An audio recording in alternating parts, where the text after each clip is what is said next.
How what's up, y'all? It's Poppins Cracking and Steve Boss here. This impressive vid. It's titled Taylor Swift Shuns Blake Lively. Justin Baldoni is distressed after Blake and Ryan tried to end him. Okay. Impressive tapping into the vanilla tea, period. we need to talk about that tea as well, okay? But yeah, let's see what she talks about. Let's watch. Hello, everybody. Welcome to the Empressive channel. Taylor Swift seems to be losing favor from the public, and some people speculate that maybe her affiliation to the disgraced couple Blake Lively and Ryan Reynolds is the reason for this. Now, she was at the Super Bowl recently, and when the camera panned to her face, the whole stadium was booing her.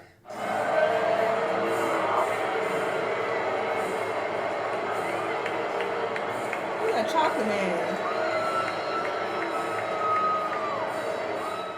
Now, I did talk about this in my previous video, and I kind of thought that people booed her because it was mostly a MAGA crowd, and they didn't like the fact that she supported Kamala Harris for president.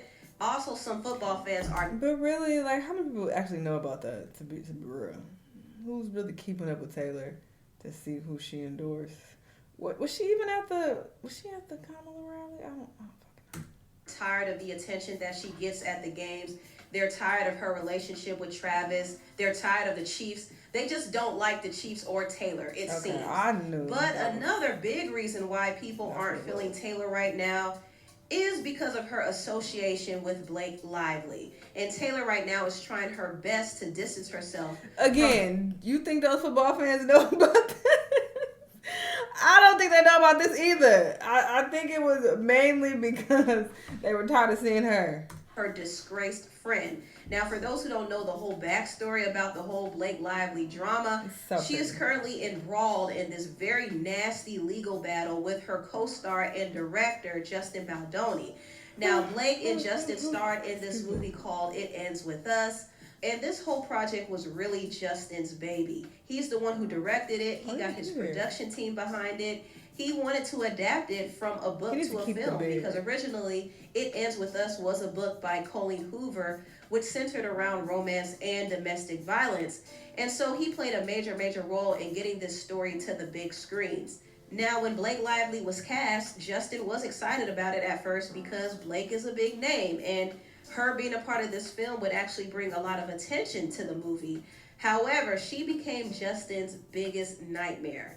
Her raggedy self and her raggedy husband, Ryan Reynolds, were bullying Justin. They were intimidating him.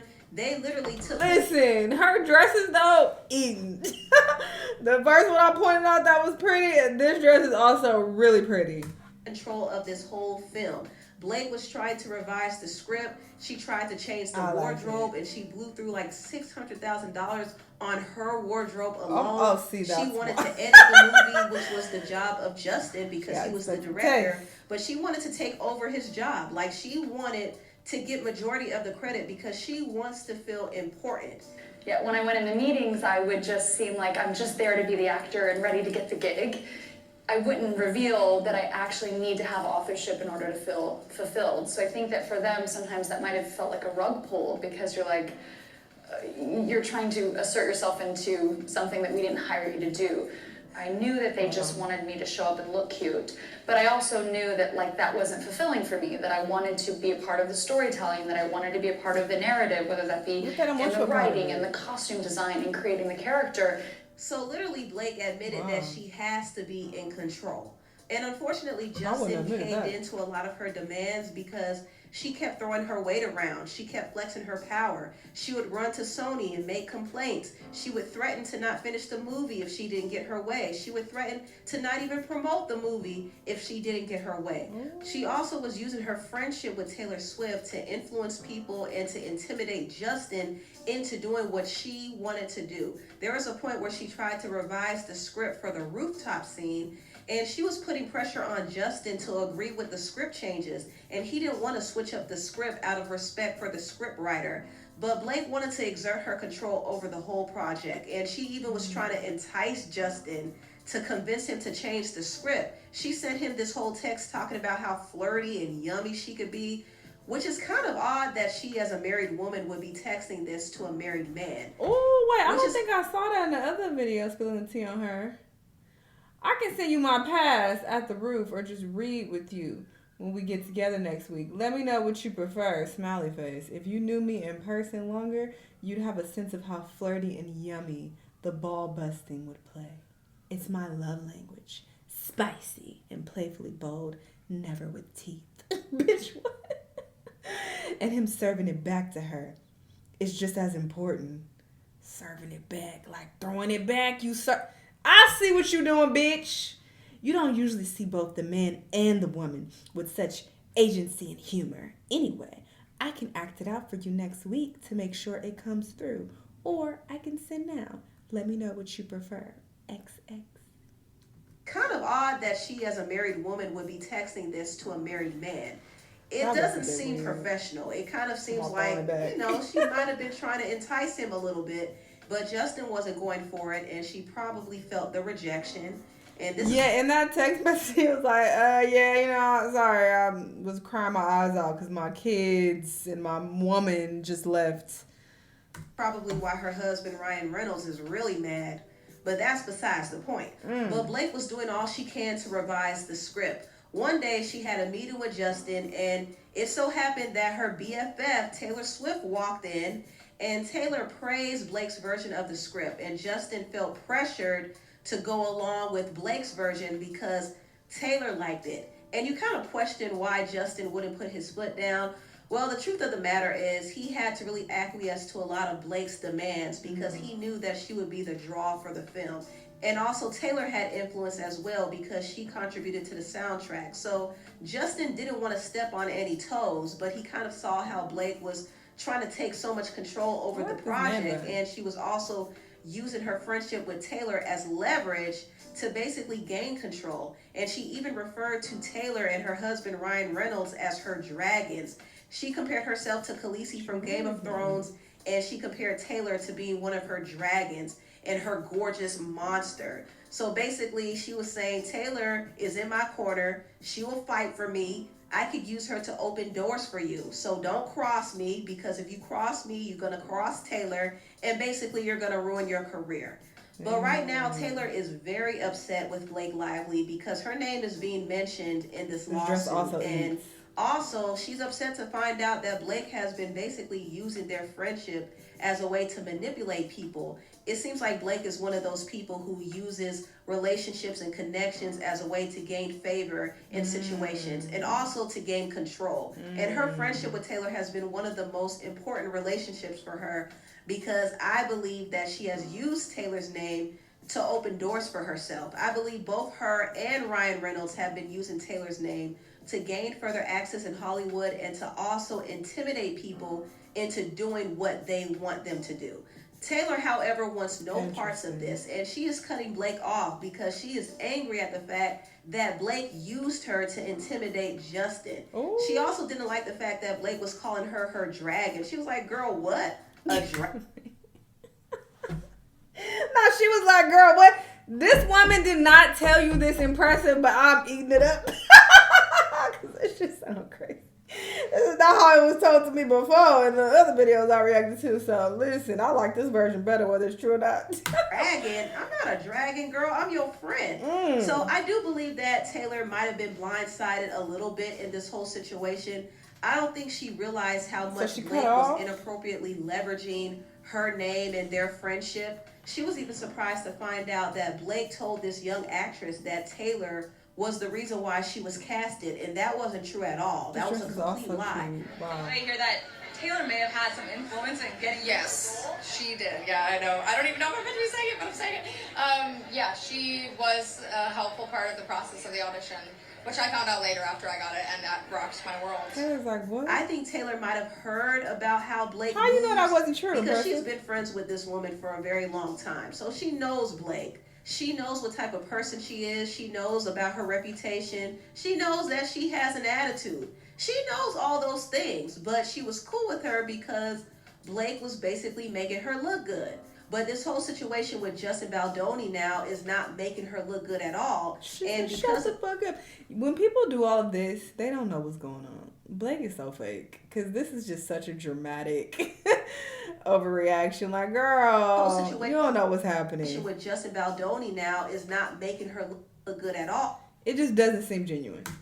And because of it, she's pretty much ending her friendship with Blake. Oh. And she's making it very clear because this past Super Bowl, she attended the event without Blake being there. Now, the last Super Bowl, she was with Blake and Ice Spice, but this time she only opted to hang out with Ice Spice and some other friends. And she purposely did not invite Blake. And she was sending her a very clear message.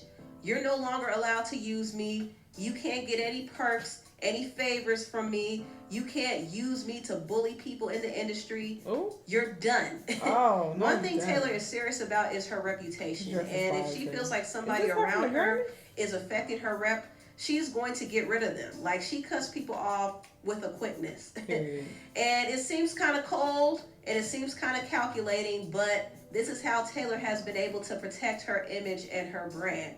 But back to the whole Blake and Justin story. It's a doozy because Blake was so hell-bent on getting her way that she tried to destroy Justin and his team in the process. She made a list of demands and she was trying to curate this narrative that she was being sexually harassed. She claimed that Justin fat-shamed her by asking their mutual personal trainer about her weight. Oh, I mean, the only reason why Justin asked the trainer that is because he has back problems and he wanted to make sure he didn't overextend himself during the lift scene. But Blake accused him of fat-shaming her, and she also accused...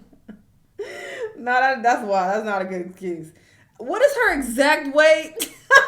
So I could make sure she ain't too big for me to be lifted. Like, that's kind of crazy. That's kind of a wild thing to say. Because if you got back problems, then just don't do the damn scene where you got to pick her up. Don't pick her up. But what would it matter if she's 115 pounds versus 120? Like, what would that matter if it's too much for you? It's too much. Like, I just think that you should be able to look at a person and be like, no, that would be too much. You know? Or just don't do it at all. I don't know. Him of walking in her dressing room while she was topless and breastfeeding. She made it seem like he walked in without her consent, but she was the one who asked him to come so they could discuss wardrobe changes. And she wasn't even topless. She was fully covered. But she tried to make it seem like he was being a creep. And she also pulled that same stunt with the producer of the film, Jamie Heat. She claimed that he showed her this porno video when in reality, he actually showed a very short clip of him and his wife after labor. And he wanted to show her this clip to kind of give her a reference point on how to act during the birthing scene. However, she took it and made it into something so perverse, which is with weird. The baby there? How do you sexualize a woman giving birth? That's just so weird. Like, Blake is a weirdo. And she and her husband, Ryan Reynolds, bullied Justin during a meeting. They berated him and accused him of all types of things. And people who were in the meeting never witnessed anyone speak down on somebody the way that Ryan and Blake. Especially him. I never liked his face. I'm not gonna hold you. And even when I was watching the Wolverine movie, I don't like his character. I know people love him. And, he's so funny. Da da da. It's something about him I don't like, especially standing next to Wolverine. I love Wolverine, so I was like, yes, I was rooting for him the whole time, especially when they was fighting. I was like, get his ass, get him, But yeah, I don't like him. It's something about him I don't like. On Justin, it was just horrible. And also, Ryan continued to bully Justin. He actually played a character that mocks Justin in the movie Deadpool and Wolverine, and the disrespect continued. Blake didn't want Justin's name to be credited on the movie at all. She turned the cast against him, and she and her husband made Justin and his family sit in the basement during the premiere of his own film. And the reason why Justin tolerated all of this disrespect is because Blake kept threatening to boycott the film. She never signed the contractual agreement to promote the film, so she always waved that threat over Justin's head. She said she wouldn't promote it and she would actually sabotage it if she did not get her way. This woman and her husband are crazy. And Justin did an interview that was actually done back in November. And this was after all the drama he went through with Blake and her husband. And you could just tell that he was going through it.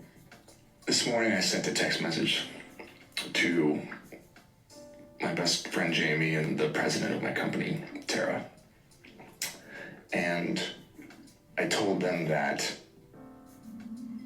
I wasn't in the best place.